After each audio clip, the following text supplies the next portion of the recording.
శ్రావణ మాసంలో ఎంతో భక్తి శ్రద్ధలతో ఆచరించే పవిత్రమైన వ్రతం వరలక్ష్మీ వ్రతం. వరలక్ష్మీదేవిని భక్తితో పూజించి కలశాన్ని ఏర్పాటు చేసి పూలు, పసుపు, కుంకుమ, అక్షితలు సమర్పించి అమ్మవారిని ఆరాధిస్తారు.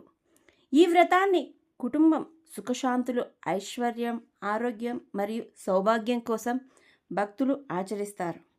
అమ్మవారిని పూజించేటప్పుడు మనసులో ఒక మాట చెప్పుకోవాలి. అమ్మ వరలక్ష్మి, మా కుటుంబాన్ని సుఖశాంతులతో కాపాడమ్మా అని చెప్పుకోవాలి. గుర్తుంచుకోండి, పూజలో ఆడంబరం కంటే భక్తి ముఖ్యం. అమ్మవారిపై నమ్మకమే గొప్ప సంపద. ఈ వ్రతం గురించి మరిన్ని విశేషాలు తెలుసుకోవాలంటే మన శ్రీమాత క్రియేషన్స్ ఛానల్ని సబ్స్క్రైబ్ చేసి లైక్ చేయండి.